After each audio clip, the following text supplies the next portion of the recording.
नमस्कार, मैं रूपा रजक सदनामा की ओर से आ गई हूँ लेकर दिनांक 26 अक्टूबर 2022 का संपादकीय, जिसका शीर्षक है चित्तौड़गढ़ किले से हल्दी घाटी के मैदान तक, जिसे लिखा है हमारे संपादक महोदय जितेंद्र जितांशु जी ने। बात करते हैं चित्तौड़गढ़ की। चित्तौड़गढ़ राजस्थान का मजबूत किला है। यह किला पहले राजा उदय सिंह के पास था, परंतु अब अकबर ने उस पर कब्जा कर लिया। चित्तौड़गढ़ किले की कहानियाँ बहुत है और इसका इतिहास भी है जो प्रसिद्ध है। हल्दी घाटी की लड़ाई को ही देख लिया जाए, जो चित्तौड़गढ़ के हल्दी घाटी मैदान में हुआ। यह लगभग 4 से 6 घंटे तक चला। और जानते हैं संबंध में आगे क्या कहते हैं हमारे संपादक महोदय। चित्तौड़गढ़ राजस्थान का मजबूत किला है। यह किला अकबर के समय में राजपूत राजा उदय सिंह के पास था। बाद में अकबर ने इस पर कब्जा कर लिया। उसका इतिहास यह बताता है कि अकबर ने इस पर कब्जा करके बहुत कालेआम किया। चित्तौड़गढ़ को हाथ से जाता देख महाराणा उदय सिंह चित्तौड़गढ़ छोड़ दूसरी जगह चले गए। महाराणा उदय सिंह के मरने के बाद उनके पुत्र प्रताप सिंह का राजा चुना गया, जो महाराणा प्रताप सिंह कहलाए।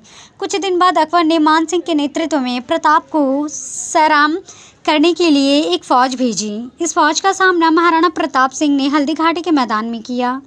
हल्दी घाटी की यह लड़ाई महत्वपूर्ण लड़ाई है। कुछ लोग इसे थर्मोपॉली की लड़ाई भी कहते हैं। यह लगभग 4 से 6 घंटे चली। वैचारिकी कोलकाता से प्रकाशित होने वाली हिंदी की शोध पत्रिका है। इसके संपादक बाबूलाल शर्मा जी हैं। इस पत्रिका का नया अंक हल्दी घाटी युद्ध पर केंद्रित है। इस अंक से गुजरने के बाद और भी स्रोतों को खंगालने से जो तस्वीर सामने आती है, उसमें जो नया है, मैं अपने पाठकों से उसी की हिस्सेदारी कर रहा हूँ।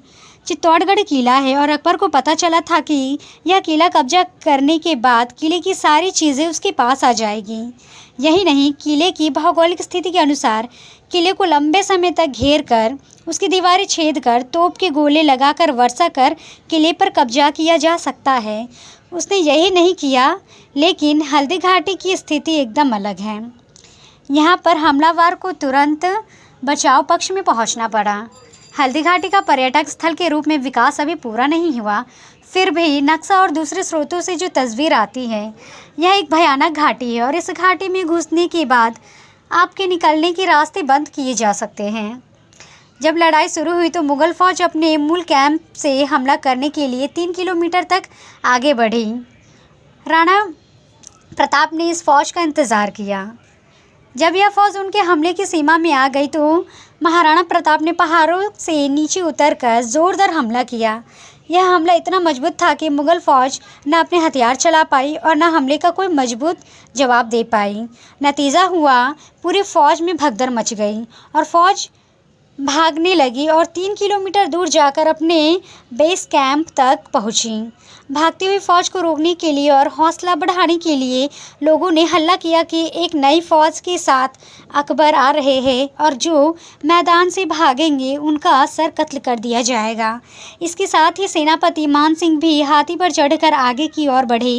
इस लड़ाई में जिन हथियारों का प्रयोग हुआ और उनके मुख्य रूप से एक हथियार का जिक्र हुआ, जो है वह बंदूक, तोरेदार बंदूक थी। और जब महाराणा प्रताप की घोड़े सवार फौज हमला कर रही थी तो इन बंदूकों ने बहुत नुकसान किया। हल्दी घाटी के मैदान में मान सिंह का सीधा सामना महाराणा प्रताप से हो गया, जो रणनीतिक तौर पर संभव नहीं हो पाता, क्योंकि हाथी पर बैठा हुआ सेनापति चारों तरफ से फौज से घिरा होता है। राणा प्रताप ने हमला किया, मान सिंह पर भाला चढ़ाया, महावत मारा गया और मान सिंह हौदे में छिप गए।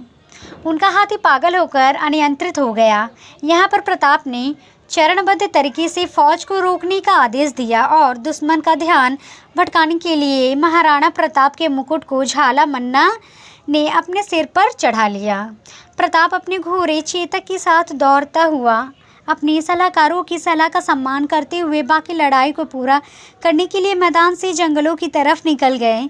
हमारे देश की लड़ाइयाँ हमें तथ्य तो सिखाती हैं, लेकिन हम इतिहास के कई तथ्य से अपरिचित रह जाते हैं। इस लड़ाई में कौन जीता कौन हारा यह मुद्दे का विषय नहीं है।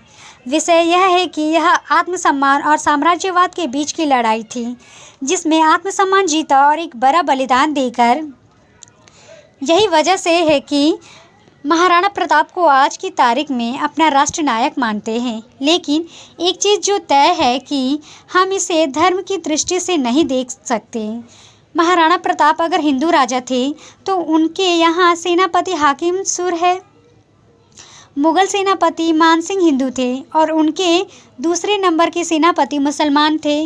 इस युद्ध को कतई इस आधार पर तय नहीं किया जा सकता है कि यह लड़ाई मुगल बादशाह या राजपूत राजा के बीच में थी।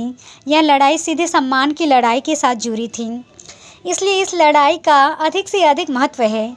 एक बिंदु पर जाकर मैं भी रुक जाता हूँ कि खानवा के मैदान में राजपूतों की संयुक्त सेना ने बाबर से लड़ाई लड़ी, लेकिन अपने हथियारों में इजाफा नहीं किया। इसके कारण यह भी हो सकता है कि वह गतिशीलता बनाए चाहते हैं या तो फिर तोपों का प्रयोग नहीं करना चाहते थे। हल्दी घाटी की लड़ाई में बंदूकों का प्रयोग मुगलों ने किया। वह बंदूक है महाराणा प्रताप सिंह की फौज के पास होती है और हल्दी घाटी की तलहटी के ऊपर की ओर बैठे हुए राजपूत योद्धा इस हथियार और बेहतर सदुपयोग कर सकते थे। लड़ाई लंबी खींच सकती थी, मुगलों को ज़्यादा नुकसान उठाना पड़ता। यह कुछ चीज़ें जिन पर गौर करना ज़रूरी है। हथियार से लड़ाई सीधा संबंध है और लड़ाई का हथियार से बहुत गहरा संबंध है। युद्ध हथियारों के सही प्रयोगों से जीते जाते हैं। इस बात का उल्लेख करते हुए कि भारी लड़ाई में तोपों की स्थिति बदलने से जीतने की संभावनाएं बढ़ जाती हैं और इस काम का सदुपयोग, विशेषकर घोड़े द्वारा खींचे जाने वाली तोप का सदुपयोग कई लड़ाइयों में हुआ और जिसमें यह इनकी भूमिका निर्णायक रही। कुल मिलाकर हम देखेंगे तो किले जहां हमें सुरक्षा देते हैं, वहीं हम हमेशा दुश्मन के रडार पर होते हैं कि इस किले को कब्जा करना है। दूसरी ओर लड़ाई के मैदान को अपने हिसाब से चुनना और लड़ाई के लिए अपने को व्यवस्थित करना और पकड़े नहीं जाना भी जीतने से कम नहीं है। एक बार फिर से इस बात को याद करते हुए राणा प्रताप की छोटी सी फौज में मुगलों की बड़ी फौज से लड़ना और नुकसान पहुंचाना, इसके साथ ही अगली लड़ाई के लिए अपने को बचा लेना, ताकत बचा लेना और लड़ाई को जारी रखना, यही वजह है कि वे हिंदुस्तान के आत्मसम्मान की ही पहचान माने जाते हैं। हम इतिहास को किसी और दृष्टि से नहीं, लड़ाई की दृष्टि से आंकना करना चाहिए। आमीन। तो ये था दोस्तों हमारा आज का संपादकीय। कल फिर लौटेंगे एक नए विषय, एक नए संपादकीय के साथ। तब तक के लिए नमस्कार। सुनकर देखो, सुनकर देखो, सुनकर देखो जी।